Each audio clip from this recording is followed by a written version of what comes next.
Hello.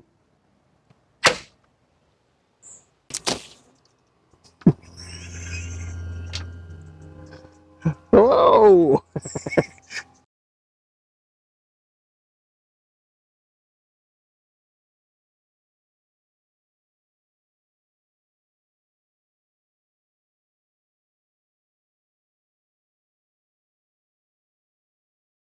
DJ moniker Professor Cantaloupe.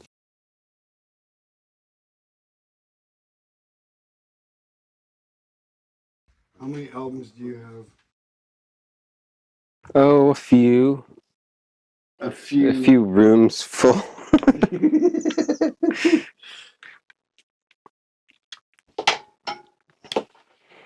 I've been collecting records since I was 4 years old. 4. Yeah, those are like the earliest things I ever spent my allowance on as a kid, and my parents would always, like Santa Claus would always bring me records too. Like that was just what I was inspired by, and those were my toys. When I was in the hospital at age 2 or 3 for ear surgery, I was in the recuperating room, where they have all the toys and stuff for kids to be playing and recuperating, and there was a record player, and apparently my parents said that I just didn't want to play with any of the toys other than the record player, so they immediately got me a record player. And one of the first records they bought me was a Jack Holzman sound effects record, and so I was raised thinking that, oh yeah, I'm just listening to music. I'm putting on my records. I'm listening to sound effects records of glass breaking and cars crashing and corks being popped, and all of these sounds are music too. Many years later, I reflected on that and realized that made a lot of sense. That like this is the kind of music that I would get into, like informed by that. And then when I would have my own radio shows, it's like, all right, this is dementia. I want it to really be demented. I want to focus on the weird shit. That you have to go out of your way to find this kind of music, and you can't it's not just going to play on the radio all the time.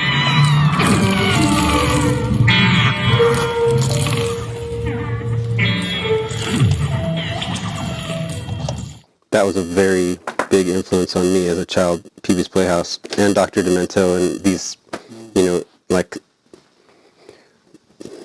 subversive art forms in the 80s. Like it all planted a lot of seeds in me.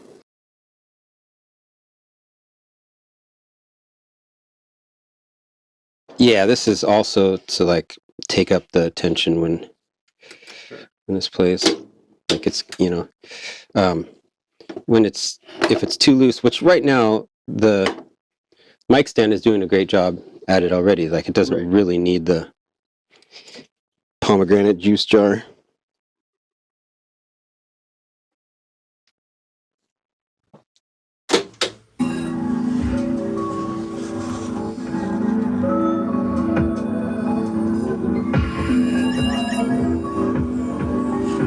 This was a tape loop that I made with my friend Aaron Reyes yesterday. So he provided a couple different rounds of sounds, and I added and subtracted the sounds by blocking the erase head as it's recording, and then choosing to erase it in abstract choice. Yeah.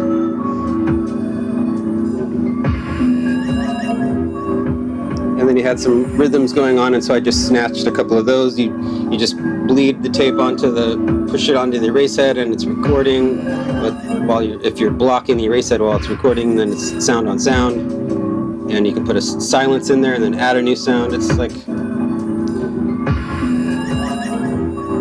and it's not that dissimilar from things that John Cage was doing in the 50s or Yanis Xenakis was doing in the 50s, but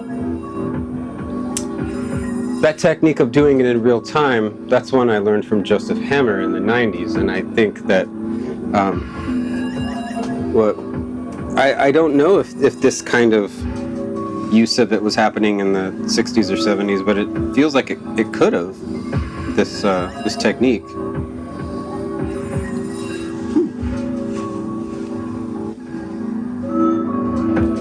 But then if I'm putting it through the synth, it might take a second because I didn't have it hooked up yet.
So all the sounds that were coming out of here were because it was being triggered. It was processing the tape loop, which is why it all went away when when I hit stop on it.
It's a 4-track that has tape loops that were made on that machine and some other machines.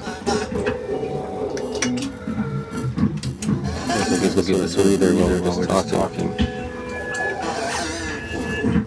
This illustrates it well. So I think ultimately I like to have fun, right? This is like, I'm doing this because this is fun for me to create worlds that don't exist, like places that are unusual. Jim Fassett said, strange to your ears. This is a landscape, a world that I can later on close my eyes and listen to and be taken somewhere that you know, like any good painter does, like they create things that are not of this earth, like it's a place that can be transported to. And sound seems like the easiest way for me to get there fast. Ever since I started playing with tape loops in the 90s and electronics, the chasing the unknown is really like half the fun. And so you capture it all, and if you harness it all and you can edit, and then there's your art. It all works together like an organism, like this is a rhythm synthesizer. It's one of the newer things I've picked up. It's the Erica Perkins, and it has clock out, so I can slave all of these Eurorack modules with the same clock, or I can do the opposite, send clock from here to the rhythm synth. It doesn't always have to be rhythmic. It's for synth engines. This is a 70s Surge modular, mostly paper face. It's got a lot of dust on it. It's lived a long life. Tape machine, I go through many of them, but this one's lasted me a while. It's Pioneer 707. Enables recording in real time, access to the record, erase, and playheads. And then I've got a 4-track that stores tape loops so that I'm not always having to take the big tape machine out when performing. I can take these guys. Like each track has one loop that's been labored upon.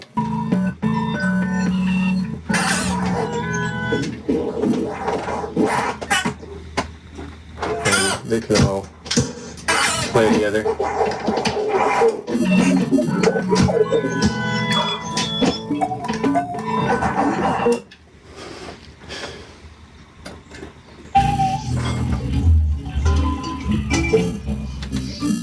I like the idea of that this is an organismic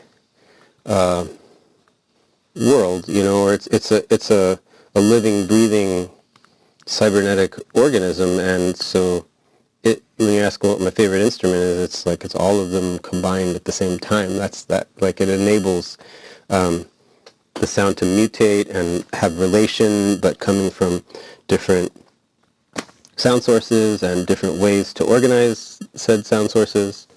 So yeah, the mixing console is really a key element of routing sends and returns, of having things being processed in sound different ways, having dry and wet versions of everything so that it can feel like it's evolving and not just be like a static sound.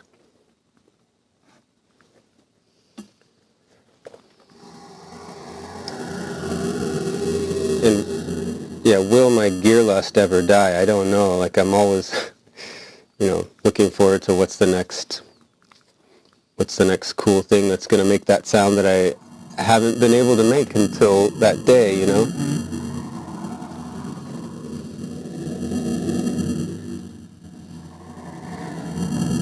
Are you worried about repeating? Like, have you ever tried to get a sound and then, I want to get that back and never get it back again? That is a thing. It is a thing with modular synthesis, yes. Sometimes the most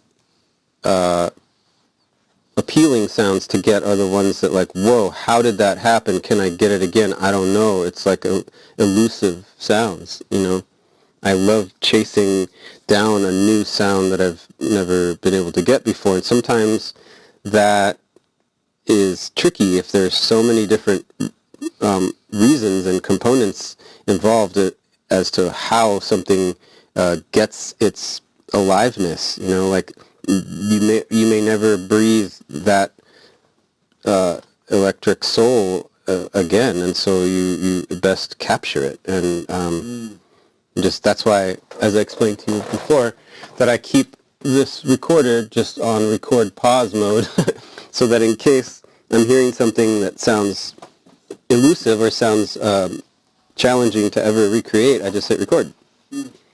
And there it is, captured, hopefully. So you just go over and you have to hit record. Yeah. Yeah, you can't think it. Yeah. Can't think it. I mean,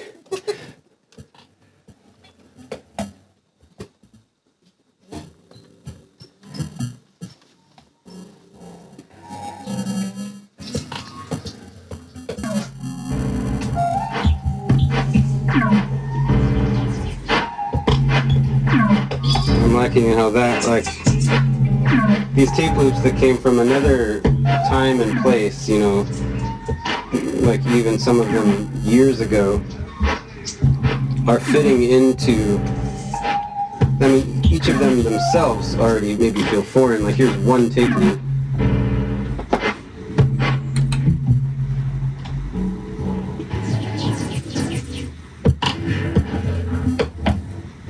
One tape loop. Lots of space.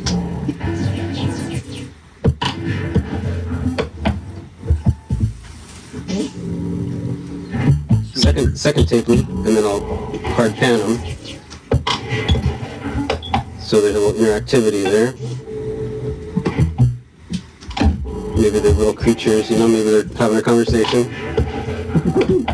Here's a third one, here's the chat. Finally a tone, like maybe a little more musical, right? We'll put another one on the other speaker. So now you got a little concert of these cool guys like having a little conversation, but you put a rhythm behind it. It's sort of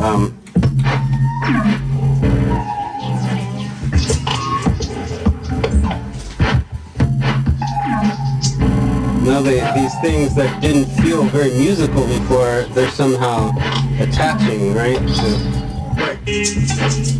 Or our brains put that together. Like we fill in the gaps of trying to make sense that, oh, this feels like it's going together. It's relation. It's all like it's interactive music, and our brains do a lot of the heavy lifting.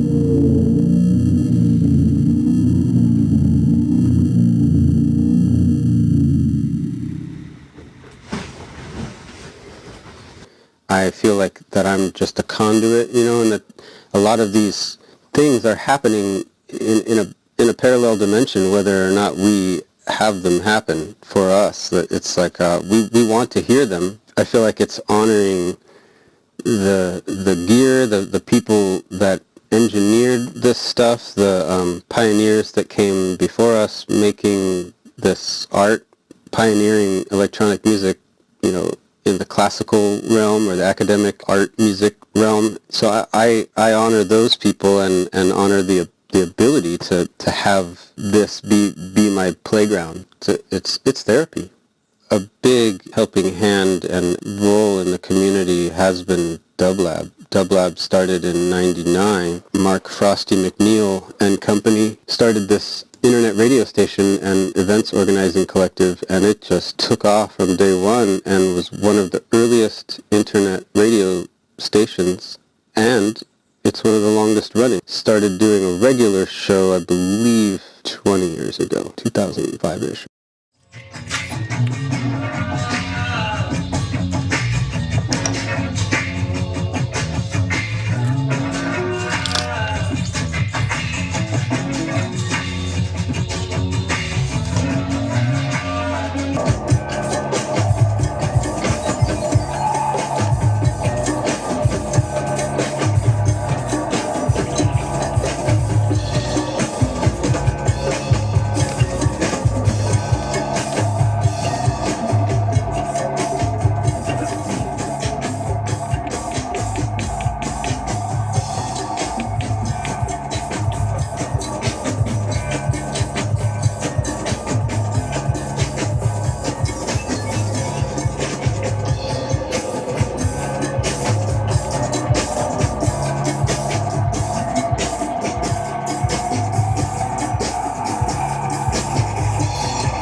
it sounds so silly, like, to say it so simply, just do it, but like, really just doing whatever you're inclined to do will lead you towards doing other things that you will discover you would rather be doing. Hopefully that'll be the rabbit hole that inspires you to truly find what works for you.